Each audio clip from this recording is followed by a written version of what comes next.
Hello, and welcome back to Amplify with Purpose. Today, we are setting the table with emotional intelligence in leadership. And trust me, it's not just a sprinkle of parsley, it's the filet mignon of your leadership feast. We are so delighted, as usual, to have the maestro of leadership coaching, Christo. Welcome back, Christo. You are going to help us cook up an unforgettable dish. Hi, Odette. Thank you very much. Really looking forward to today's session. I believe it's absolutely key in life and in leadership. So yeah, let's get into it. Awesome. So, my first question is, what is emotional intelligence and why should leaders even care? Great question, Odette. I think it's the ability to recognize, the emotion of yourself and the people that you lead, and with that awareness, to guide them forward. So, that word comes up again, awareness. How does it affect leadership, or how does it involve in leadership? I think it really drives. It's a key aspect that drives leadership. Think Hmm. of the ability to manage your emotions and then navigate, those that you lead. Absolutely. So, I use the word care, not carelessly, but actually because I believe that leaders need to care. And I don't just mean like the warm and fuzzy, when people hug and you send a little emoji. It's that C is for comprehension. Leaders have to understand what is bubbling under the surface, whether it's for you, for your team, or for that feisty customer. Think of it as the gut feeling you can actually put into words. Next, we have to move on to A, which, like you've just said, is awareness. It's the internal GPS. If you don't know where you are emotionally, how can you guide anyone else? It's about being in tune like a musician with their instrument. And then, of course, we need regulation. Imagine you're in a heated meeting, tempers are rising faster than Bitcoin, and regulation means that you are the cool headed maestro, not the one throwing the tantrum. It's the pause before the email that gets sent, my friends. And lastly, but definitely not least, is empathy, which we actually spoke about in our earlier chat. Imagine you're stepping into someone else's shoes, except these shoes help you to feel what the other person is going through. It's not just the I hear you, it's the I feel you. So if you're not plugging into care as a leader, you're pretty much steering your leadership ship in fog with a blindfold. And actually, good luck with that. So, Christo, what are some of the misconceptions about EQ in your experience? Yeah, I think people think it's just a soft skill, or even more direct, is that you are soft as a leader. People can walk all over you. You can't make decisions. You can't take a stand. Ooh. Where I think it's not think, it's definitely it's the contrary. It is being aware of the people that you are leading and how you need to lead them. I heard such a beautiful analogy from John Maxwell, a book that I'm busy reading, where he said that he was speaking to this coach from a basketball team, and she said one of the biggest mistakes that people make is that we assume we know where people are at, and we try and lead people with that assumption. And Mm, so, having emotional intelligence is to be aware of those people that you are leading, and to lead them and to guide them. It's to take responsibility, for people's well-being.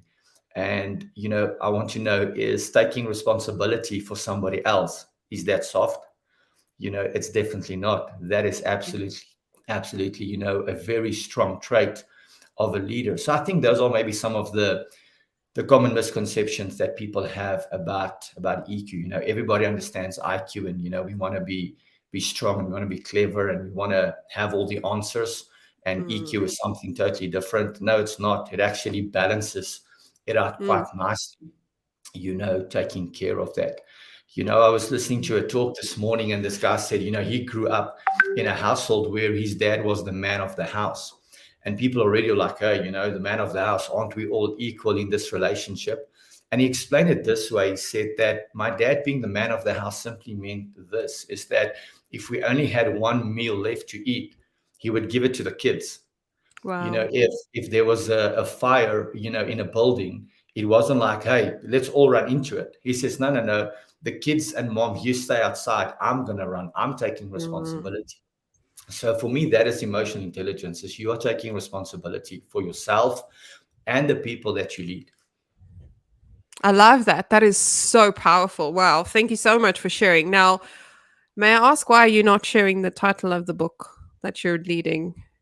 Are you being Oh, like sneaky like that? it's leadership from John Maxwell. I think it's one of his Oh, latest. there you Chapter have. 8, chapter 8, speaking about moving from, directing, to connecting with people. Mm, Um, yeah, brilliant, brilliant. I mean, anything that John Maxwell writes is just brilliant. absolutely. And I mean, yeah, let's look at John Maxwell. Do you think he's a weak leader? Certainly Not at not. all. But I mean, he's so aware of himself. I mean, there's so much self-awareness in that man. It's unreal. And So I think yeah, that's the beauty of why people take lead from him, and that's why people take advice from him. Because let's be honest, the minute you say John Maxwell said, everyone's like, oh, ears perked yeah, up, they sit up straight, they go, yes, they lean in.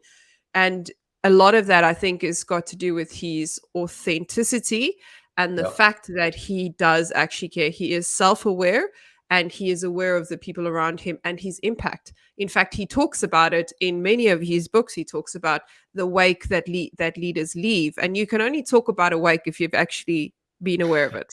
I mean, if you don't know there's a wake, you're not going to talk about a wake. So, absolutely love John Maxwell. And in terms of EQ for leadership, it's really not just about people pleasing. It's about building authentic relationships because he also actually says people care when they know that you care. And if you don't have EQ, you are not going to care about people and then they won't care about you. So, on that point, Christo, how does EQ differ from IQ in the context of leadership? yeah. I would probably say, just quick, IQ is leading from your head, EQ is leading from your heart. Um, and it's like, we spoke about micromanagement a couple of sessions ago. It's not like micromanagement is bad and it doesn't have a place in business. There is a place for that. I think it's the same with IQ and EQ. There are some times where, once again, I want my accountant, my lawyer, to think with their heads. I don't want them to Absolutely. get too emotional in that. And sometimes maybe we play these two up against each other, where it's a collaboration. Is how do we work together?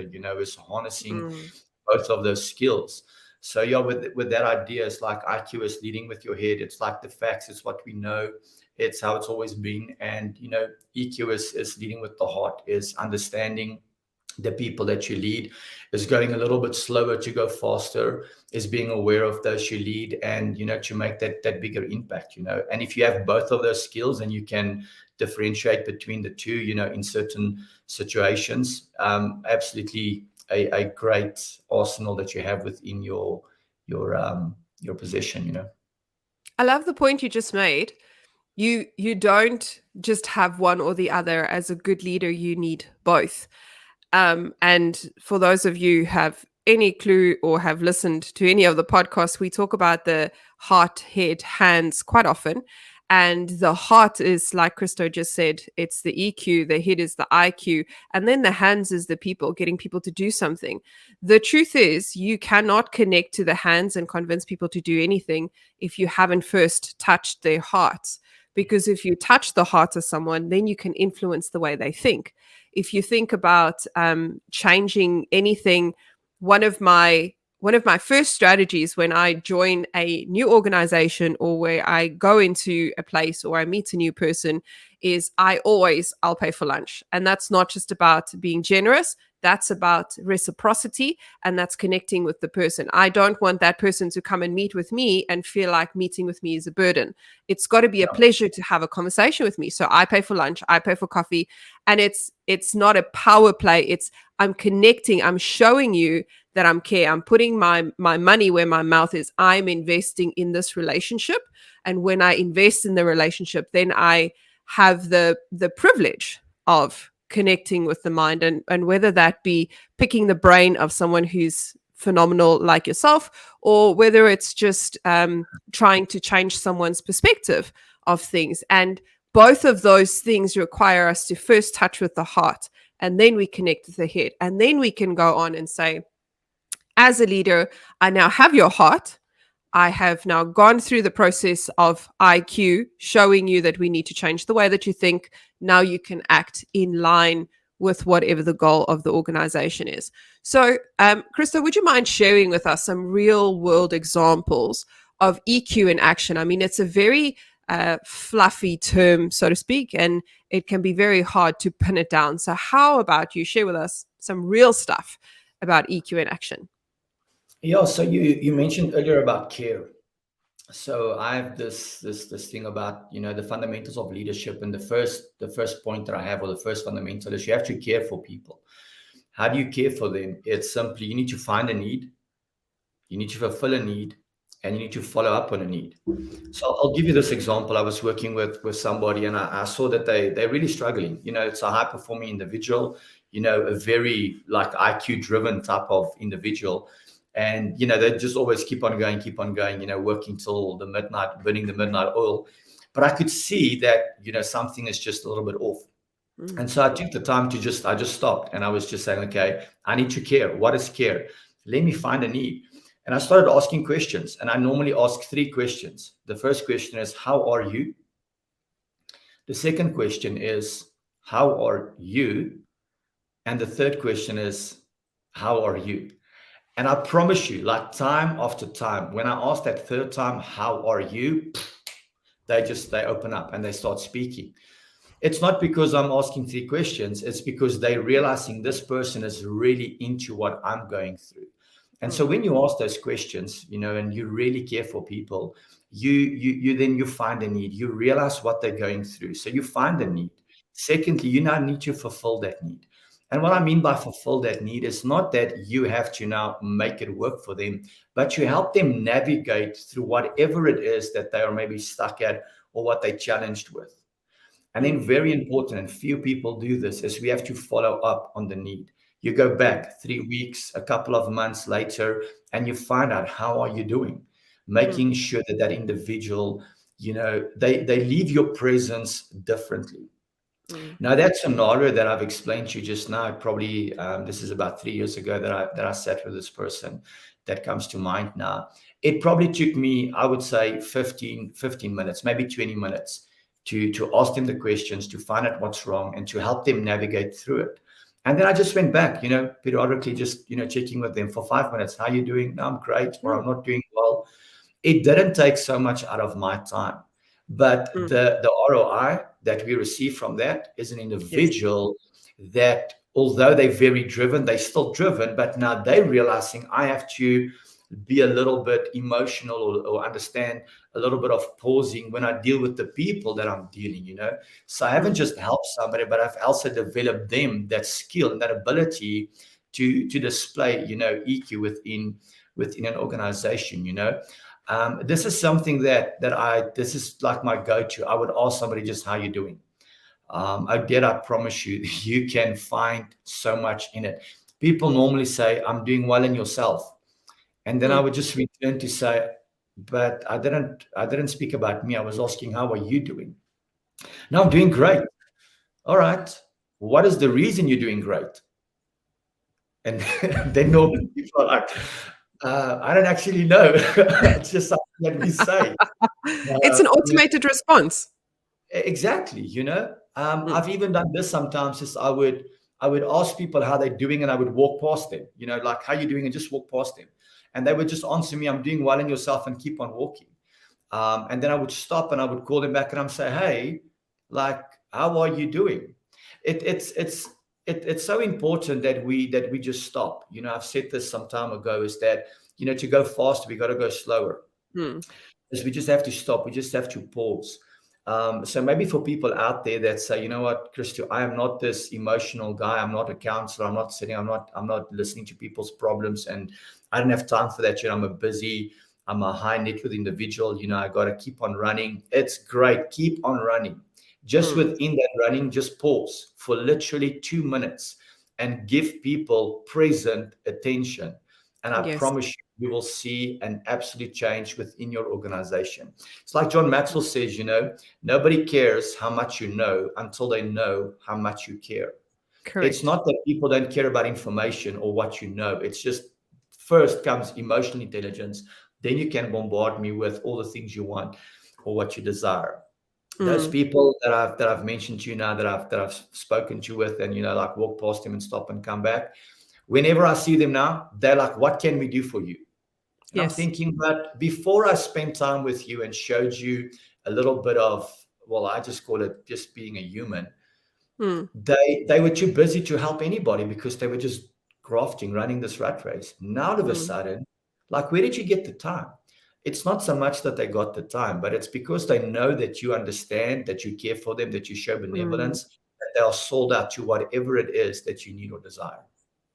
I love that. And I- for those of you so who wonder whether or not he actually asks the question 3 times, he does. He's done it to us many times. Myself and my husband have been on the receiving end of "How are you?" 3 times, and I promise you, it works every time. yeah, you got to be genuine. Obviously, I've had some people that want to mimic that, and they're like, "How you doing? How you doing? How you doing?" It's Uh, just weird. yeah, and so you also Also, got to learn, because sometimes people they know, you're going to ask it 3 times, so they're already preparing their response. And that's why I actually started to adapt, because they were like, "I'm great, I'm great, I'm great," and then I would be like, "Okay, but what's the reasons for being great?" Um, it really comes down to you really have to, from in your essence, got to care about people. Are you yes. really interested in their response, like for real? Mm, And I promise you, I've done this many times, and people just, "Hi there, how are you?" And we just go by. Sometimes we don't even ask people how we're doing. We just say, "Good, good, good, thank you, and yourself." um, it's an here's autopilot. another thing you can do: walk past people and just tell them hi. And I promise you, 9 out of 10 is going to say, "Well, Well, and thank you, you. and yourself." Yes. Because it's not mechanical. Emotional intelligence is not mechanical. We really have to care for people. And it's actually, it's hard so to see what's going on in the business world. We just expect more and more and more. The moment I was speaking with my brother as well, he's in sales, and the moment he hits his target, they just increase the target. And then when Yes. he hits that, they just increase the target. It's like, do we even realize and understand that markets fluctuate? There's certain times where we buy more than other times. It's the way life happens. But we just keep on giving this incremental increase, when it comes to targets, and we don't even understand what that person had to do to meet that target. It's terrible what's happening within in the business culture. So yeah, if you can deploy emotional intelligence, I promise you, you're going to get so much more out of your people. And if you Mm, get more out of your people will treat your customers better, and the finances will come in, the money will come in. absolutely. I'll finish with this. Maybe Simon Sinek, probably one of the best leadership quotes for me. People don't, sorry, yeah, I want to quote John Maxwell again here. Leadership is not about being in charge, but it's about taking care of Of those those. within your charge. Yes. Absolutely. Brilliant, I brilliant. 100% agree. So there's a flip side to this. And this is the one end of emotional intelligence is connecting with people, but the other end is being able to be the calm in the storm. And what I mean by that is, have you ever, I know I have been in a meeting where emotions are just all over the show.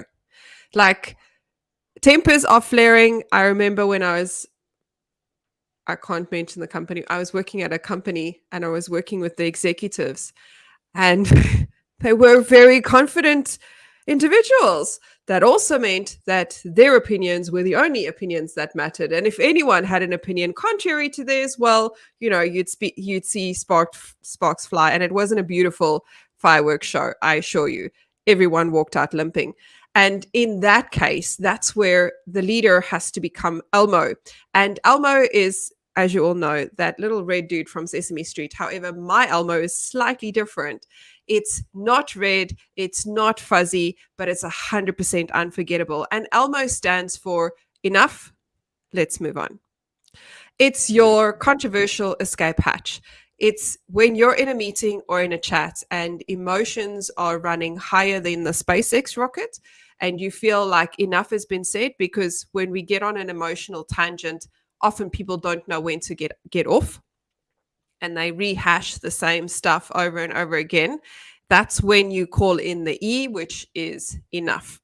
And then, of course, the L and M is let's move on. This is where you switch gears and you think of it as flipping from the drama to the action channel, and you just get going. You've now explored all the emotions. We've had an opportunity to say it. Now it's time for us to do something about it. And obviously, O is moving on. Exactly what you need to do, you need to move on. It's about knowing when to close the emotional chapter and move into action. We have to care about our people, but we also have to remember that there are times when the emotions are just a complete roller coaster, and that's when we have to Elmo. Enough, let's move on. So, on that bombshell, the red one, we hope that you've enjoyed our EQ chat and that you are now equipped with core leadership skills, as essential as your smartphone, really, that you can go in and be the leader who cares about people genuinely and understands your own awareness of yourself and the people around you, and taking responsibility, of course. And then when things get just a little bit too rough or too hot in the kitchen, enough, guys. Let's move on. Christo, thank you so much for joining us once again on the show. It has been an absolute pleasure having you. Thank you very much. Appreciate it. Well, guys, on that note, thank you so much for tuning in. Remember to hit that like button and share the wisdom. Don't forget to subscribe so that you can get some more leadership nuggets on this show, because you're not going to get this kind of gold anywhere else. See you next time. Have a good week.